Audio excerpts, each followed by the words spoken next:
inside. Cut the arm, but they won't mind kicking arms all night. That is not a free block. Yeah, arms hurt bad too when they get kicked. It stings, and then it's a knock-on effect. Yeah. Excuse the pun. Yeah. LaRossi does exactly what you wanted to do there when a guy is swarming you, is get underneath. Now, Van Eersel is trying to climb up and start to look for a choke. There's also, when you have both arms the way he does, sometimes you can armbar either one or both. But Sharif knows what he's doing.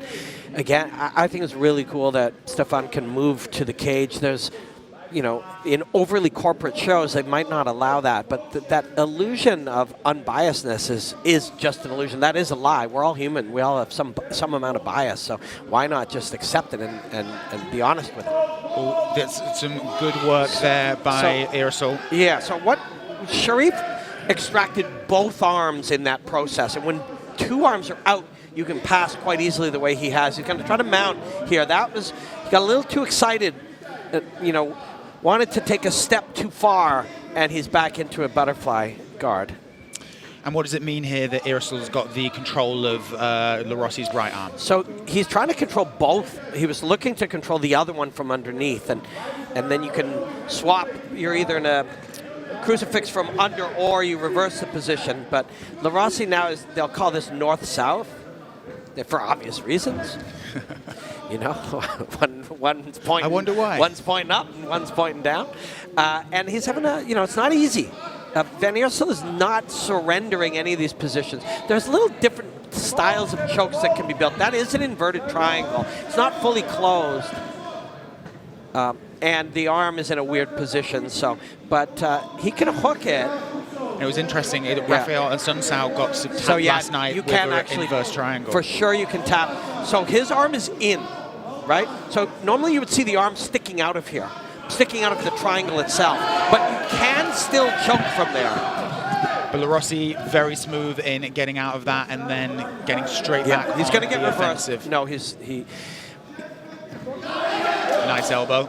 We talked at the beginning that they were both guys with, not the records they'd hoped at this stage of their career, but they're both tough, and they really are. You can see here.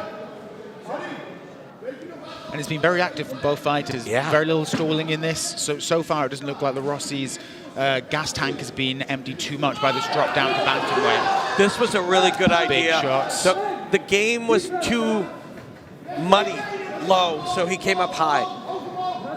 And he's trying to settle into side control here.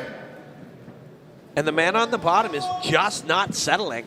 And he's going to go back up and climb into some sort of modified triangle again. Now that's a sort of a dogfight style position. When Sharif punches is when he gets the most benefit from these positions. That has been his best work, has been when he would get up a little higher, yeah, like that. And there lands an elbow. And it also helps signal to the judges as well that he's not just sitting in this position, he's doing damage, especially against Van Eersel being very active and trying to throw up submissions from the bottom position. And you accomplish multiple things there. You hurt him. That can be a very good thing. We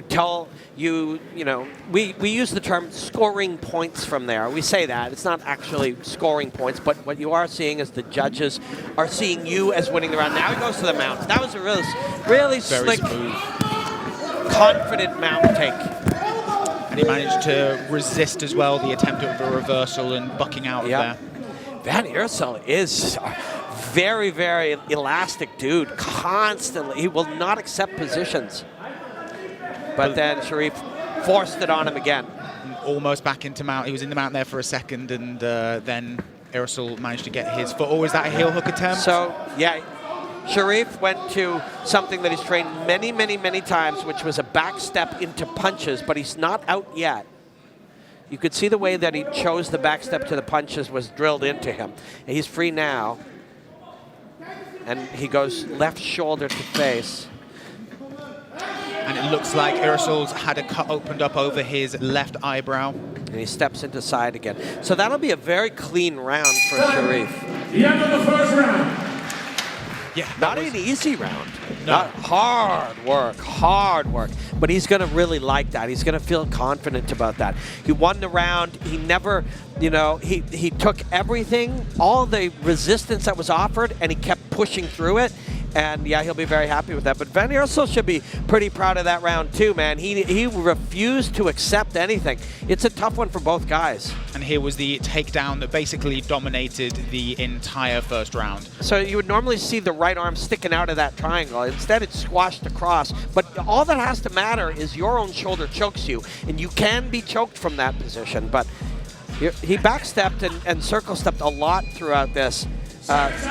Two very good young fighters. And Van Eersel coming out now in this second round, he's got to look to not be taken down again so easily, Robin. Yeah, you know, you got to pick where it's going to be. If you're Van Eersel, one option is take Sharif down, take him down and get on top, elbow him in the face a little bit, because Sharif wants to kick his leg there and punch his face, and kick his left kick to the rib cage. Almost saw one. So in our second of 3 rounds, 5 minutes each. Van Eersel is in the black trunks. Sharif Larossi is in the all orange. Sharif's flowing really nicely. That what I talked with Stefan about a little bit. I know from experience. I was the obsessive, hard-working guy in the gym that everyone cheered for, and your teammates wanted you to do well. And through my first 3-4 fights, I just fought them. Like I just, you know, You put too high expectations on yourself and you want too much out of yourself. And I think that was probably the case for Sharif through his first few. It just means so much to him. And that was a nice little sequence there from Larossi, a few leg kicks, setting up the takedown, and now he is back on the bottom. But it looks like Van Eersel is hunting for submission here. Yeah, and there is something there now, actually. There's an armbar, full armbar extended. He's not going to give it up. He's going to keep going, and he may get out now. That, again, you know, when you are stressed from now we're going to have, it's a cool, weird little fight. Eersel's trying to take the back now, and now there's a Kimura he can do. Sharif is sitting into the Kimura, but he might get reversed. Nope, he's out. It's a great fight. Van Eersel's had some moments here in round 2, but, you know, you can tap to that arm bar. There's no shame in it. Your arms earlier, a minute ago, his arm was hyperextended.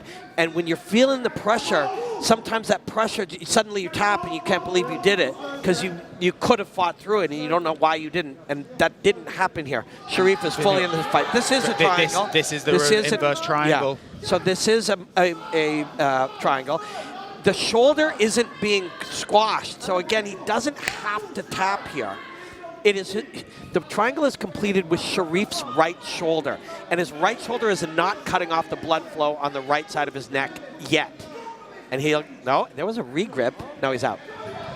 And straight into side control. Trying to get mount. The mount might be there now. It is. There it is, very smooth transition. Yes. And now we'll see what Larossi can do from this position. Some big shots coming in there. Yeah, and he's going to keep this mount for a bit, I think. That arm was offered to him, and he didn't take it. Instead, he rides the wrist. And now his right arm is under the chin. We'll see if he can get the tap here. This looks like it might be in. So today, people just attack the chin. They just attack, and he got underneath it lower. Now. This can't be too long. He might have this. He'll punch. No, he's got. Sheriff Larossi his stand-up pedigree, but some of those body shots and leg kicks were obviously getting to him early on. Yeah, sometimes it's just like, let's stop that for a second, and if I put our chests close to each other, we're not doing that for a minute. And it's really that simple. He definitely has watched tape on Tico, though, because Tico struggles a little bit now and then when he's put on his back. And for a tall fighter, when you're put on your back, it's hard to get your legs back underneath you. Tico spun, and then Tuku Dagba almost gave him a little trip on the end of it. Tico threw the knee, and then now he's in charge, trying to get his head under the chin, or at least direct the chin. He's got an over-under body lock, but he's not really doing too much with it. When you have that, you really got to explosively drag your opponent off the cage, because if you're just going to pull him slowly, it's never going to work. Yeah, Tuku Dagba's chilling. He literally is chilling here. And he's trying to decide what the next movement will be. Nice knee. Yeah, Tico. while he's busy deciding, he takes a knee. And then there's a few little trips that he's attempting here, Tuukka Dagba. Tall man trips. Yeah, yeah. It's different when you're fighting another tall man. Yeah, good point. Good point. The leverage game changes dramatically. I think both of them haven't really fought guys their own height as much. Yeah, it makes it interesting. Inside trip's a tough one against a guy of your height too. Yeah, when your opponent's got short legs, muscular legs, it's easier to grab a hold of them all around it with your legs. But when the legs are so long, they go every single angle, and he's able to pull them out. Like they stork a little bit. Yep. You can also put that low back pressure when you're trying that hip. You can drop way down and just press the smaller guy and just squish him over. But when he's the same height, it doesn't quite work. Like he's looking for direction here. Talking to his corner there, Tico. Yep. I think he asked how much time we got left in the round. Looks very relaxed. When referee Daniel Sharif separates the fighters, getting back into some striking, which, considering the first opening of this fight, definitely benefits Bracco a little bit more. Tico looks really happy being in there. He does. He's been smiling the entire fight. Yep. Yeah, he really does. Again, like... nice front kick. Yeah, there was going to be a drop down to grab some thigh, and instead he touched him with a front kick. That felt incidental, like they just both happened. They played, rock, paper, scissors, and that's what they got. Sometimes, like we saw last night, with Mario, he would draw out people's right hands and then ding him with a right hand of his own. Nice body shot. Body, and then, another. Referee's looking at it. Oh, he's back in it. He's back in it. Incredible resilience by Tuukka Dagba there. One shot by Bracco. Bracco. That was a body shot that dropped him too. The third body shot. He just crumbled on that body shot. Not on the back. Yeah, he did hit the back of the head there, but It's so hard now and then when you're trying to hit a moving target, but it's true. Not on the back. Huh? And Tuukka Dagba looks like he's trying to tuck his head in there a little bit. Dark stroke though. Yeah, He's got it. Go. Yep. He wants to free his leg, and Tuukka Dagba is not letting him. No, if he is able to free his leg, he can move his hips back. But now he let go to choke. So good job by Tuukka Dagba. Tuukka Dagba actually locked up the body and the legs, using his arms to keep him close and his legs to keep the leg connected. Tuukka Dagba wants to stay in this fight. He's had plenty of ways out, and he is fighting to stay in it. He was able to breathe again after a couple seconds. It's some of the worst pain in the world. Yeah. And it's painful and affects your breathing. Really looked like the fight was over, but yeah, the way he locked up that leg, normally you can sweep your opponent with that, but the fence was on the other side, so he couldn't use it to sweep that time. Yeah, well, we'll get hopefully get a look at all three of those body shots. It was like a punch, then a jump knee, and then Tuukka Dagba moved to close the distance, and he hit him with something else to the body. All three in about 10 seconds. Yeah, the left to the body, then the knee, and then something else. It was beautiful to see. I think it was another knee, but it happened pretty quickly.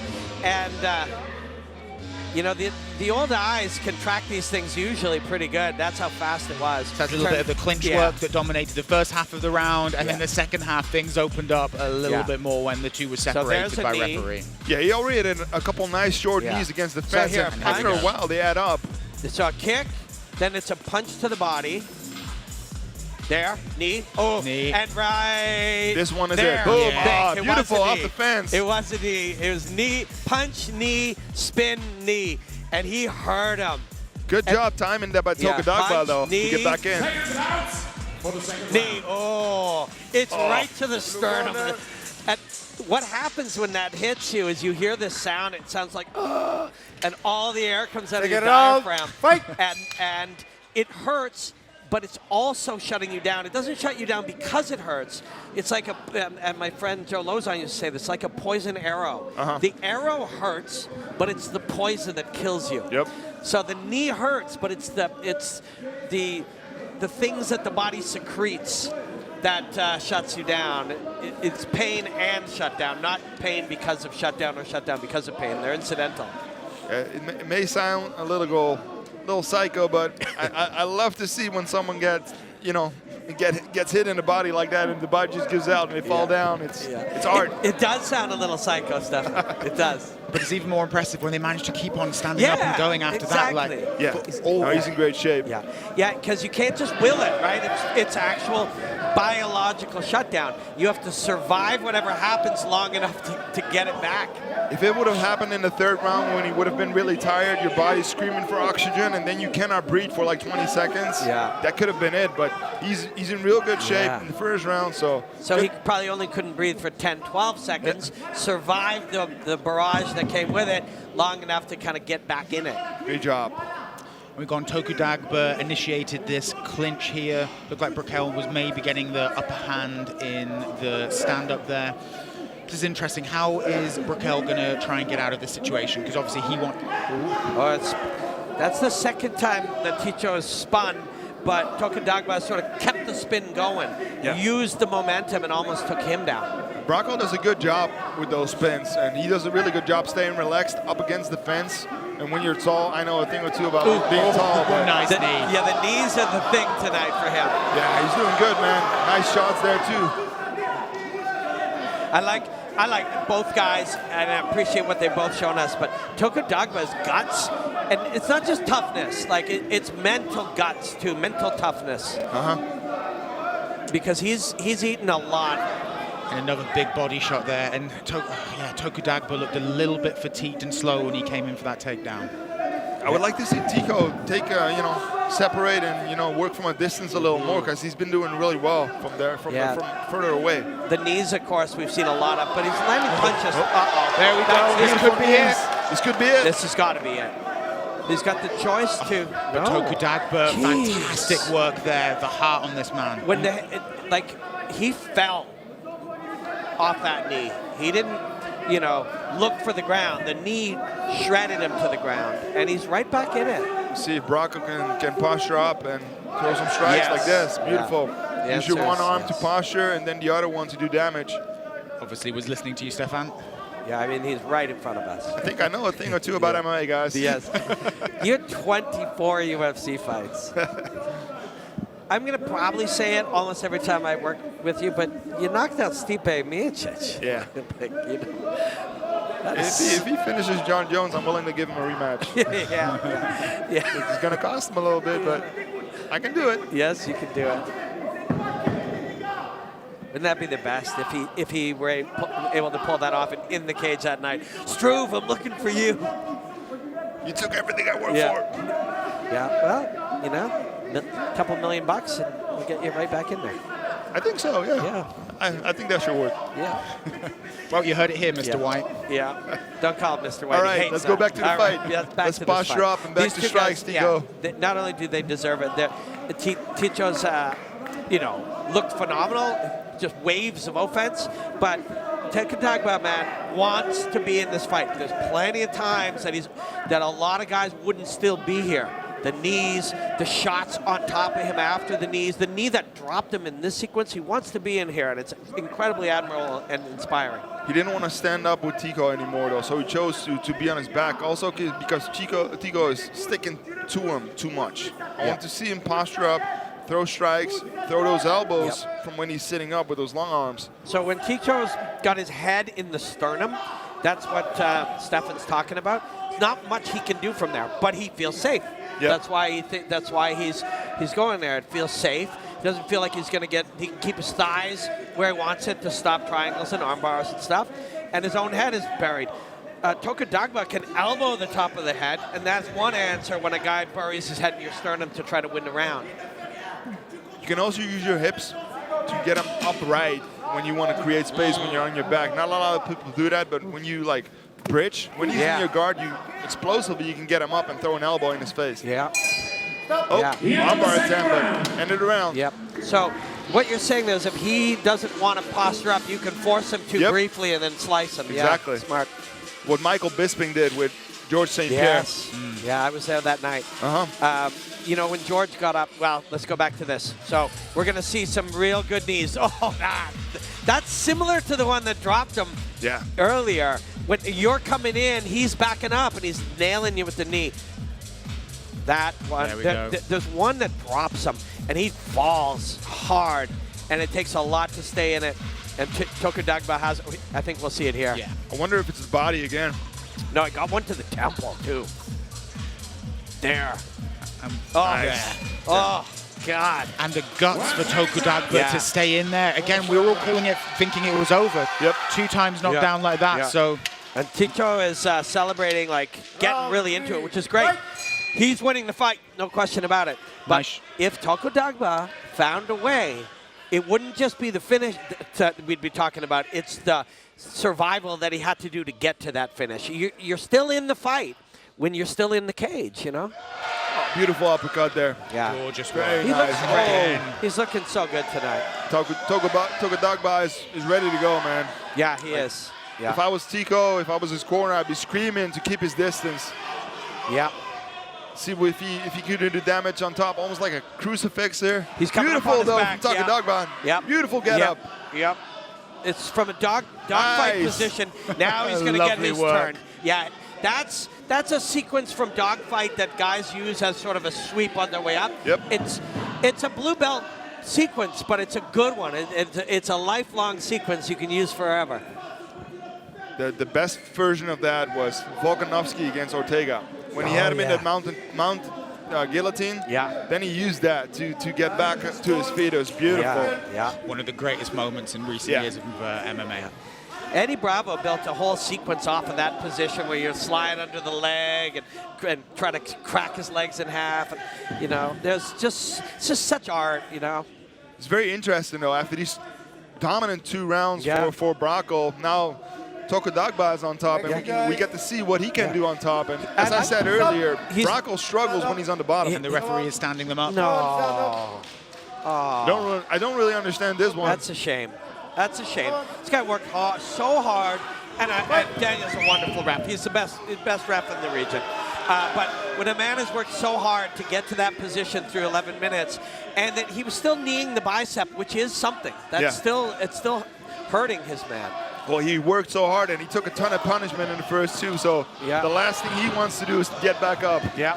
And Oh, What a 1-2! This could be it. this is it. Referee still is in looking it. close. Jumping fist into the guard. There you go. Heavy ground and pound from Bracco Bracco. is unloading. Well, Toku Dagba needs to show some defense soon. Sharifi's taking a good look. Toku Dagba, his body language said if he were to stop the fight, he would have accepted it at that point. He's really comfortable Yeah. on his back when he's hurt. That's his go-to when he's hurt. But Bracco seemed to fall into the guard a little bit there. Yeah, He's tired. He's wasting the moment. Yeah, he used a lot of energy trying to get that thing done. I really believe, though, if he really wants to finish this in the 3rd round, not just win this fight, but finish it, it's there for the taking. It's there. It's there. Completely. And it's not there because Toku Dagba isn't the toughest guy you're going to see on almost any night. It's there because of the amount of work he's put in and abuse he's given this man. And great night so far. 2 amazing fights so Amazing far. fights. Definitely. Watching Bracco stand up has been a joy. It's been fun, yeah. And he's you know, a little different. It's not just everything is that stuff. I almost said boring clean, just like, you know, like too pretty. Yeah. It's a little weird too, and that's great. It's individual. This is an individual game of where you express yourself your own way. Punches and kicks are different from each person, and his are just a little wonky in a good way. But he is tired now too.